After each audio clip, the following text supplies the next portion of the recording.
Welcome back to the deep dive. Today we're moving past the surface level stuff. We're taking a whole stack of materials, study guides, NMLS publications, you name it, and we are doing a critical analysis of the single biggest hurdle to getting into mortgage finance. The Safe Mortgage Loan Originator Test. Exactly. For you, the listener, who needs to get up to speed fast, our mission is pretty simple. We're going to decode the exam structure, point out all the strategic traps, and really get into the mindset you need to pass. That is precisely right. You know, a lot of candidates fail this exam, and it's not because they didn't study the material. It's because they didn't really understand the test itself.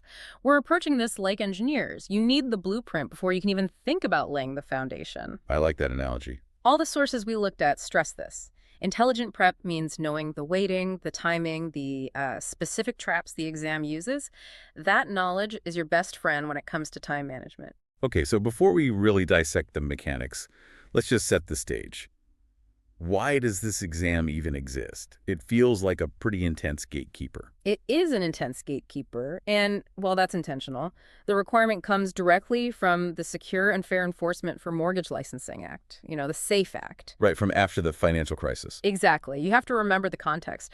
After 2008, Congress looked around and saw that risky lending and a total lack of standards were huge contributing factors. The SAFE Act was created to mandate national education and testing. So the exam isn't just some industry rule. It's a legal mandate. It's a legal mandate. It's there to ensure a baseline competency and really to protect the consumer. Okay, let's unpack that. Let's get into what you're actually facing the moment you sit down. What does this test look like? All right. It's a computer-based multiple choice exam.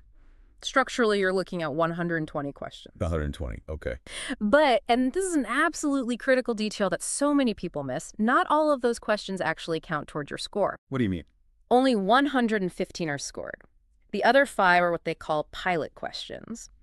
The testing organization is basically using you to test out material for future exams. So they're hidden, live test runs. How does that affect you when you're taking it?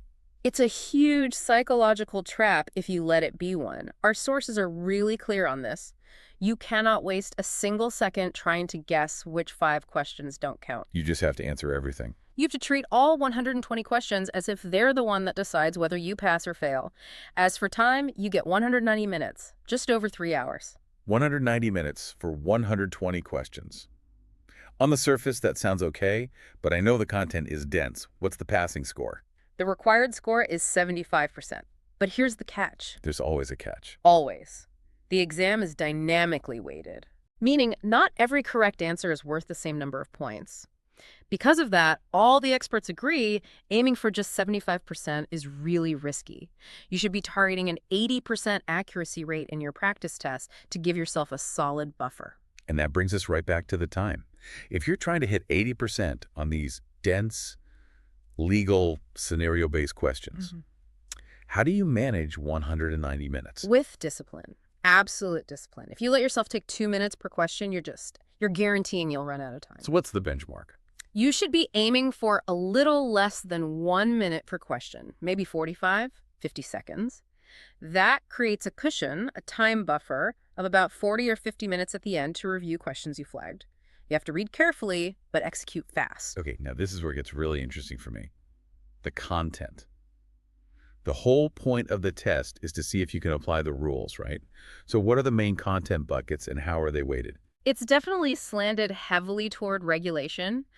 The 4 key categories are weighted based on, their importance to keeping consumers safe and operations legal. Let's start with the biggest one, the legal foundation.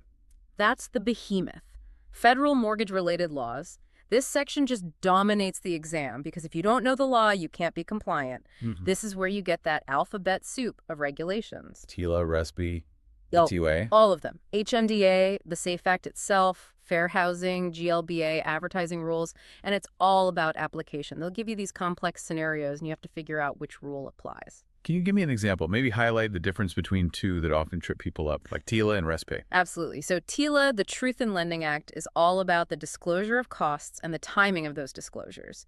It's about transparency on the true cost of credit. Okay. RESPA, the Real Estate Settlement Procedures Act, is focused on the settlement process. Its main job is to kill kickbacks and unearned fees and requires things like the loan estimate and closing disclosure. So the trap is that they can govern the same event, but with different rules. Exactly. They have different deadlines. TILA might govern when the interest rate has to be locked and disclosed, while RESPA governs when the total closing costs have to be disclosed. It's that level of detail. That's critical. Okay, moving on. What's the category that's more about judgment? Moral navigation. That would be ethics and consumer protection. And it's a really significant part of the test. It goes way beyond just definitions. It asks you to apply principles of fairness in these morally gray situations, Like what? like defining and spotting fraud, recognizing predatory lending, and understanding discrimination. Give us a specific example of discrimination they test on. They love to focus on redlining and steering. Okay, define those. Redlining is the illegal practice of denying services based on where a property is located, which is often a proxy for race. Steering is when you illegally guide a borrower toward or away from certain loans or neighborhoods based on a protected class, like their ethnicity. So a test question might be, It might put you in a scenario where, say, a real estate agent is pressuring you to only show a client certain loans in a specific neighborhood. The compliant path, which is always the right answer, is to ignore that pressure and offer products based only on the borrower's qualifications. that perfectly illustrates that compliant mindset. Yeah. But let's shift to the one that scares people because of the math.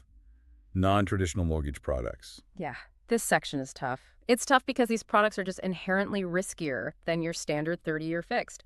We're talking about adjustable rate mortgages, ARMs, interest-only loans. And the test doesn't just ask for a definition. No, it asks you to understand the risk, the mechanics of the risk. And the number one risk concept they test here has to be Payment shock, without a doubt.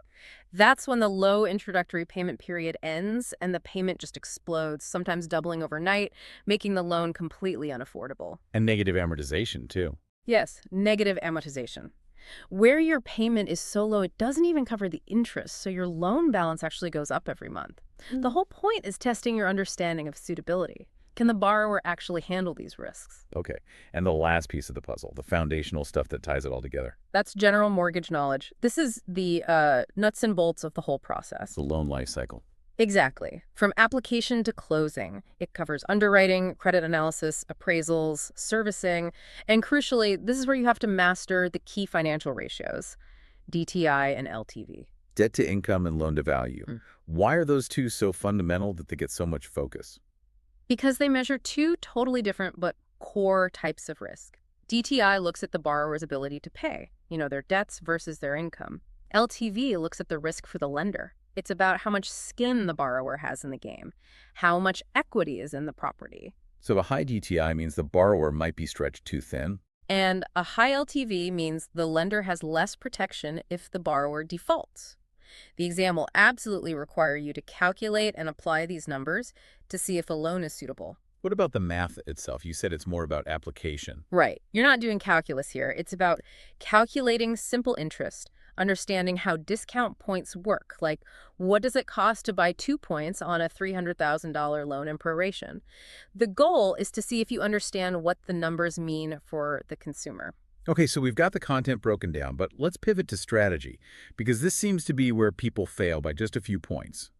If the whole goal is consumer protection, why does the exam focus so much on these tiny, subtle timing details instead of just big ethical problems? I feel like it's just testing memorization. That's a fair question, but the exam writers would say that precise application is consumer protection. They are testing what we call the compliance mindset. Explain that. In the mortgage world, tiny details, a single word, a deadline measured in hours, not days, can be the legal difference between a valid loan and a consumer rights violation. The line between compliant and non-compliant hangs on those details. Okay, that makes sense. So give us the most dangerous timing trap they use, the one everyone falls for. It almost always centers on the prepositions and adjectives in the regulations. The most common pitfall is the difference between what has to happen 3 business days after application versus what has to happen 3 business days before consummation. Ah. The exam will give you a scenario, and 2 of the answer choices will be legally required disclosures, but only one of them matches the required timeline for that specific point in the loan process. So the wrong answers, the distractors, they aren't necessarily factually incorrect. They're just correct facts supplied at the wrong time. You've got it. That's exactly how the distractors are designed. They look right if you only have a fuzzy memory of the rule. The only winning strategy is to pick the answer that aligns with regulatory logic, the one that prioritizes transparency and the exact legal sequence. Let's talk about the practical side of taking the test. You can flag questions. Mhm. How should you use that feature? Cautiously, very cautiously. The sources all say that overflagging is a huge cause of time management failure. So what's the rule? Make your best educated choice on the spot. If you're truly 50-50 on 2 answers, then okay, flag it, pick one, and move on. But the absolute golden rule is this: never ever leave a question unanswered. A guess has a 25% chance. A blank has a 0% chance. That's a pragmatic way to look at it.